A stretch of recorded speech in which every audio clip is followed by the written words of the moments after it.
Welcome to the Source in Beijing channel. I'm Kun. I'm Icy. Today we are going to show you some small tips for your traveling Beijing, especially in the rainy season. Let's go. Yeah.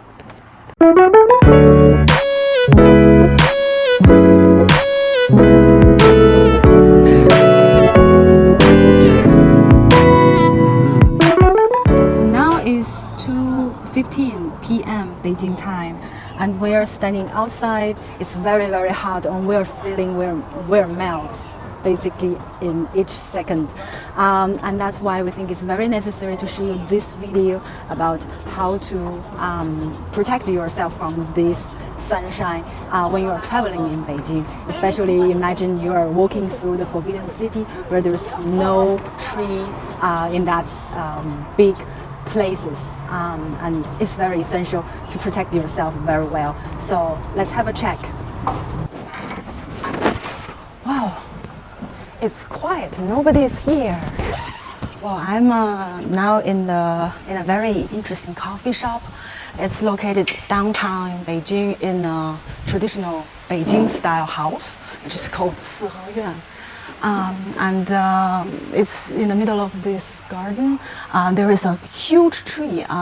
Actually, it's already 110 years old. It gives me the perfect shadow here, and I feel quite relaxing, and it's not very hot right now. You might feel curious why we dress ourselves in that way. Why do I wear some protective clothing?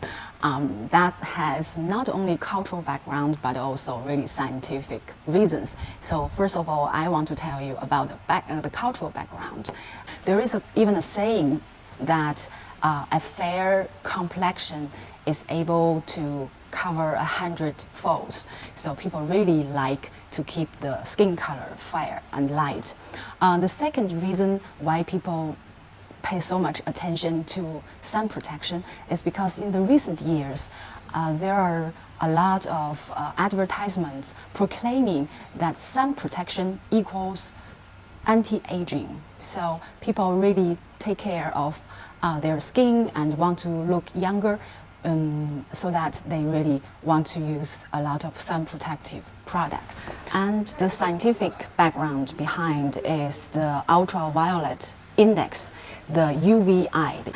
According on the website of the WHO World Health Organization, it gives 5 levels of different risk degrees. From level 1 to 2 means low risk, 3 to 5 refers to moderate risk, 6 to 7 is high risk, 8 to 10 means very high risk, and more than 11 means extreme risk. In Beijing at summer on a midday, the UVI can reach 5 to 7 degrees very easily. And you can see the UV index is 7, means very high. And actually it reached this peak at noon time and will decrease. Actually yesterday Beijing had a UVI degree at 8, so it was even riskier than now. So besides a hat and sunglasses that you always use, I would really recommend 2 things to use when you travel to Beijing. One thing is like sun protective clothing. There are all different types of it and different material.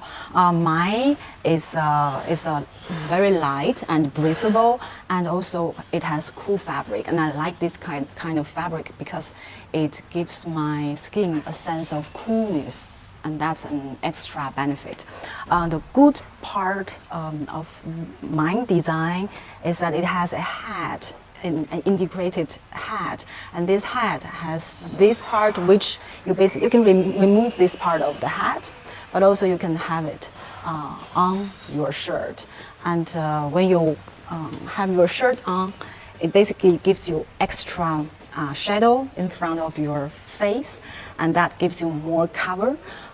And also it won't fly away when the wind is very big. You know, sometimes in Beijing it has quite strong wind, but in this way you don't even need to zip up your shirt. The hat remains on your head. That's a very positive design to me.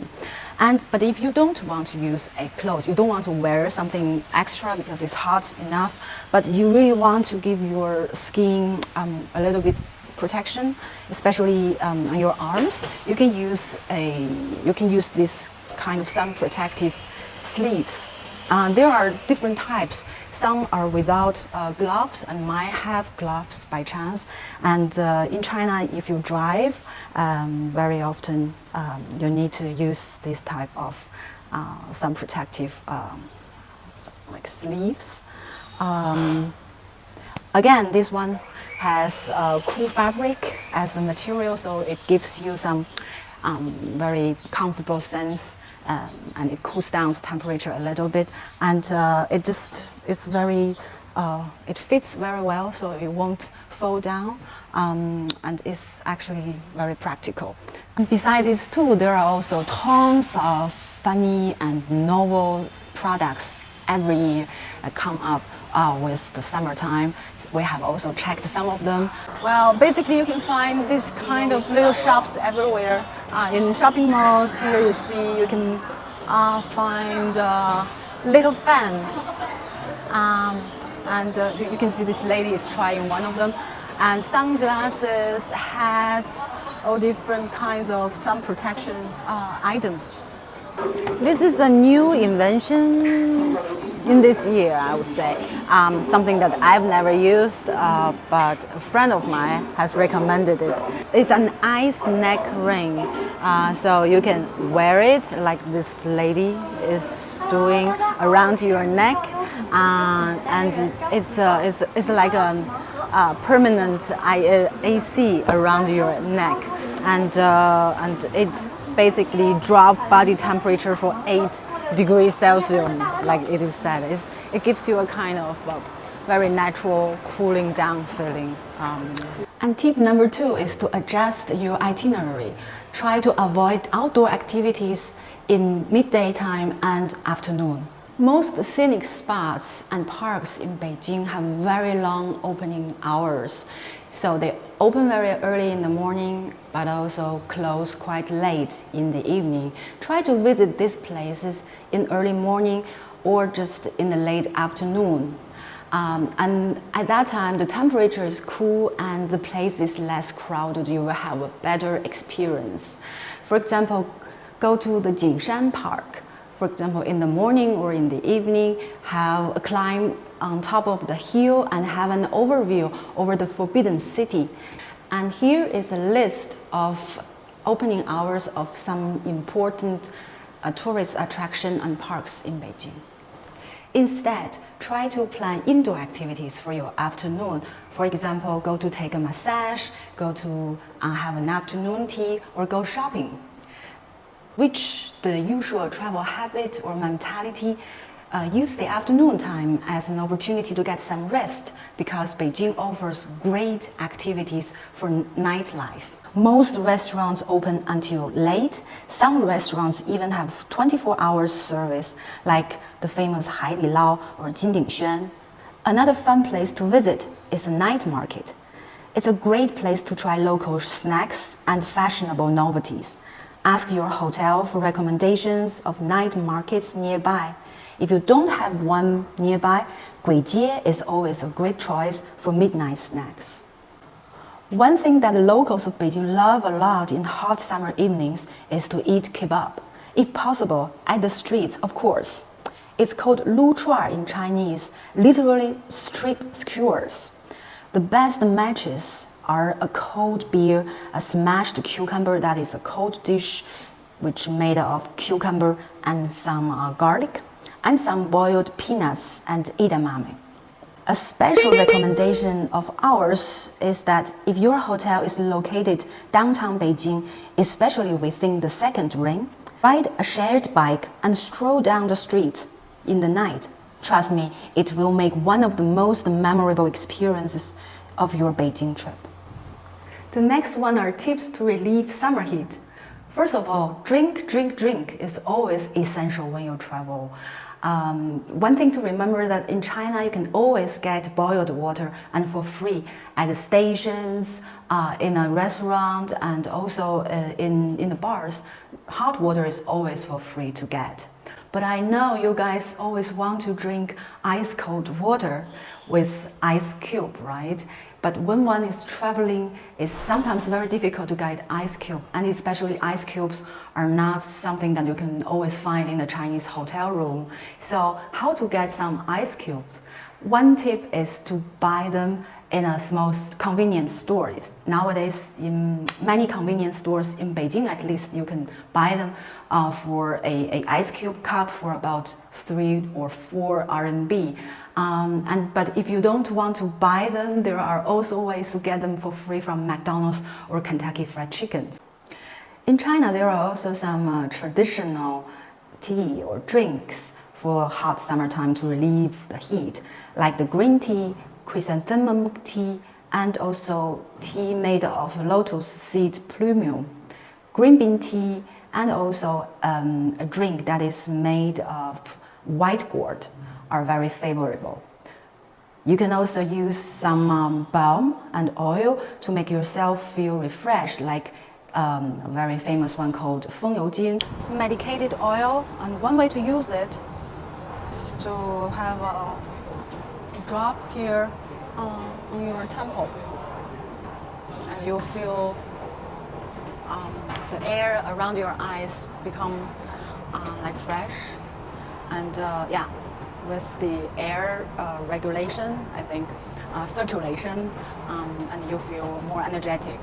And that's one way to use it. Another way is when you have a mosquitoes bite, and you can just use it on the bite, and you won't feel itchy in a very, very short time. Yeah, I can feel it's working stronger and stronger. Last but not least is our favorite part, our specialities of Beijing that you can only find and eat in the summertime. Sour plum drink, almond bean curd, that is a kind of jelly made of almond, and of course the Beibingyang soda drink. I don't know if they use the English term Arctic Ocean as the brand name, but if you want to get the name translated as Arctic Ocean, so it's an orange flavored soda drink that we loved when we were when we were children, and nowadays it's popular again. And then people love to have cold noodles in hot summertime. So you will have the famous fried bean paste noodles, and also sesame paste noodles with cucumber slices. Very good meal in hot summer days. And also people love to have noodles made of rice. We have cold skin noodles, that's liang pi, made of rice, and also cold jelly, liang fen. You can also call it bean jelly. It's another jelly that is made of bean or rice powder. We're now in a little supermarket, and we just found some popsicles and ice creams, and there are some very, very like old-fashioned but very popular ice creams that we have tried a lot. We have eaten a lot when we were kids. For example, this one is the red bean popsicle. It's a green bean paste popsicle, and also here you have the one that is made with hawthorn. It's sweet, sour, and very, very refreshing. And this one is very, very typical Beijing style. It's a twin popsicle, and when you eat it, you basically separate it with both hands, and to the left and to the right, and you will have two popsicles and enjoy it. It's a childhood memory for us.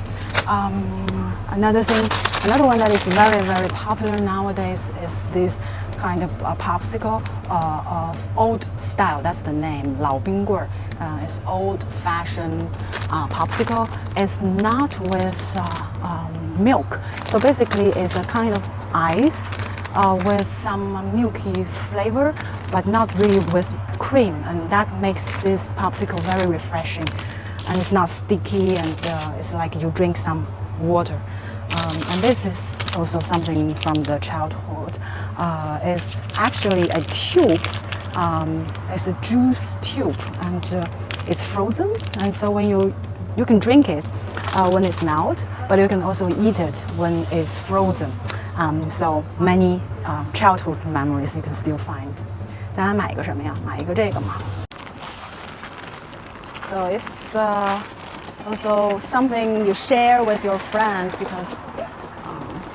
哎，这个什么？你说这个sauce呢？这个 sauce 没有错。